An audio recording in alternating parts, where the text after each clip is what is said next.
어느 날 동창회 소식을 알리는 편지가 왔다. 중학교 동창회로 20살 때 한번 만났던 친구들이었다. 마지막으로 만난 지도 10년이 지나 이제 우린 30이 됐다. 어릴 적 친하게 지냈던 친구들도 이젠 왕래가 뜸해질 참이었다. 오랜만에 만나 옛정을 되살리고 싶어 참석하기로 했다. 동창회 당일 꽤 많은 친구들이 나와 왁자지껄 사는 이야기도 늘어놓고 어릴 적 추억도 풀어놓았다. 정말 즐거운 모임이었다. 30살쯤이 되니 아저씨 아줌마가 다 된 친구들도 있었고 머리가 벗겨진 친구도 있다. 새삼 다들 나이를 먹어가고 있다는 걸 절실히 느낄 수 있었다. 결혼한 친구들도 꽤 많아서 아직 미혼인 나는 조바심이 나기도 했다. 담임 선생님께도 연락을 드렸던 모양이지만 지병 때문에 거동이 어려우셔서 아쉽게 못 오셨다고 한다. 서서 식사를 하는 곳에서 가볍게 1차를 마친 뒤 2차는 술집으로 향했다.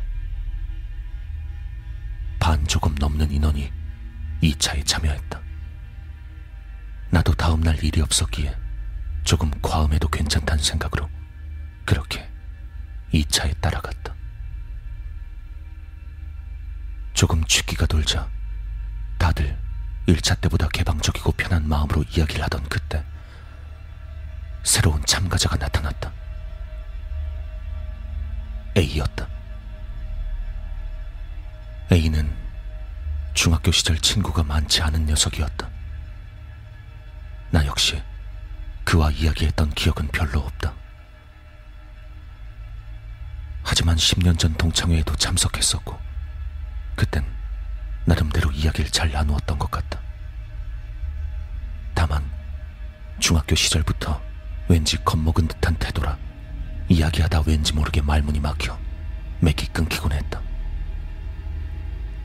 하지만 다들 술도 들어갔겠다. 기분이 거나해진 친구들은 A를 반갑게 맞이했다. 야, 이게 누구야? A잖아? 야, 어떻게 된 거야? 진짜 오랜만이다. 간사인 B가 먼저 말을 건넸다. B와 난 사이가 좋았고 지금도 가끔이나마 연락을 하는 몇 안 되는 동창이었다. 다른 친구들도 제각기 친근하게 말을 건넸다. 이리 와. 앉아. 야, 지금 분위기 딱 좋았는데 잘 맞춰왔다, 야. A는 B에게 이끌려 자리에 앉아 가만히 있었다. 난 A를 보고 새삼 놀랄 수밖에 없었다. 전혀 늙지 않았다는 생각이 들었기 때문이었다. 왠지 조금 힘이 없어 보였지만 10년 전 동창회 때 봤던 그 모습 그대로였다. 이마가 조금씩 넓어져가는 내 입장에선 그저 부러울 따름이었다. A는 이전보다도 더 과묵해져 있었다. 뭔가 말을 걸면 고개를 끄덕이거나 맞장군 쳤지만 말은 하지 않았다. 야, 오랜만에 만났는데 왜 이렇게 말이 없어, 너? 아, 그럴 게 아니라 뭐 좀 마셔야지. 뭐 마실래? B가 살갑게 물었지만 고개만 끄덕일 뿐 대답이 없었다. 뭐 안 마실 거야? 그럼 일단 생맥주 한 잔 시키자. 너 안 마시면 내가 먹어버린다. 저기요. 예, 여기요. 생맥주 한 잔만 갖다 주시겠어요? 하지만 A는 그렇게 시킨 생맥주도 안주에도 손 하나 대지 않았다. 그쯤 되자 어쩐지 이상하다는 생각을 나 말고 다른 녀석들도 하고 있었을 것이다. 나는 A가 하던 일이 잘 안 풀려 우울증이라도 걸린 건 아닌가 걱정하고 있었다. 그래서 가급적 밝은 어조로 말을 걸어보았다. 야, 그나저나 A야, 넌 진짜 늙지도 않았다. 부럽다, 야. 나 봐, 나 완전 아저씨 다 됐지. A는 애매하게 웃으며 고개를 주걱거릴 뿐이었다. 그러자 다른 친구 몇도 거들었다. 그러니까, 야, 한눈에 알아보겠더라니까? 진짜 하나도 안 변했지 뭐야. 야, 나는 뱀파이어라도 된 줄 알았어. 뭐 안 늙는 체질도 있다라니까. 너 혹시 그런 거 아니야? A는 여전히 웃고만 있었다. 그 이야기를 듣고 있던 B도 한마디 거들 생각이었는지 입을 열었다. 아니야, 이 새끼 이거 혹시 진짜 사람 아닌 거 아니야? 어? 결코 바보 취급을 한다거나 진심으로 그렇게 생각한 건 아니었고 그저 농담으로 던진 말이었다.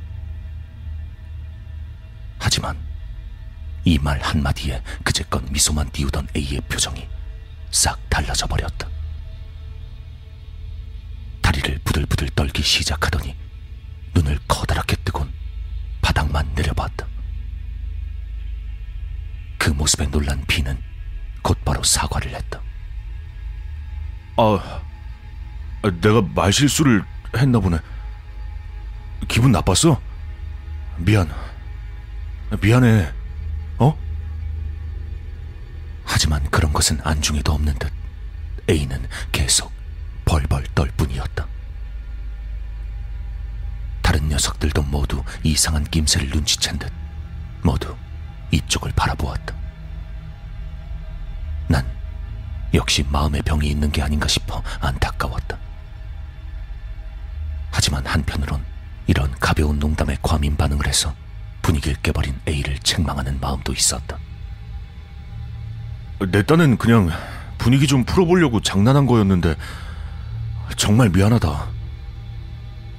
B는 다시 사과를 했다. 다른 녀석들도 방금 전에 일을 잊은 듯 다시 잡담을 시작했다. 하지만 A의 떨림은 점점 커져서 의자가 덜그럭거린 소리를 내기 시작했다.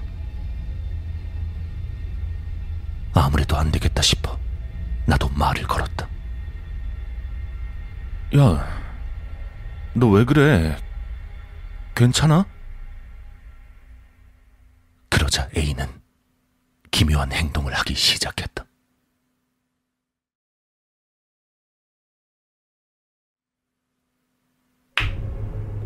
웃는 듯 화난 듯한 표정으로 자신의 손등과 손등으로 박수를 치기 시작했다.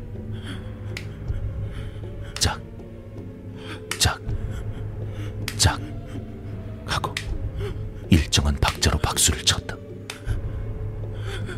뭐야 이 새끼 무섭게. 왜 이러는 거야? 그렇게 생각하기 무섭게 A는 귀청이 찢어질 정도로 절규를 내던졌다. 그리고 그대로 달아나 버렸다. 그 순간의 모습은 지금도 잊을 수가 없다. 마치 괴물 같았던 그 얼굴. 우리 동창회의 멤버들은 물론이고 다른 손님과 점원까지 다들 놀라서 망연자실할 수밖에 없었다.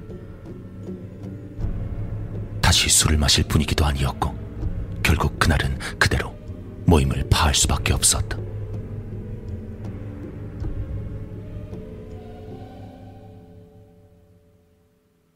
훗날 B에게서 연락이 왔다.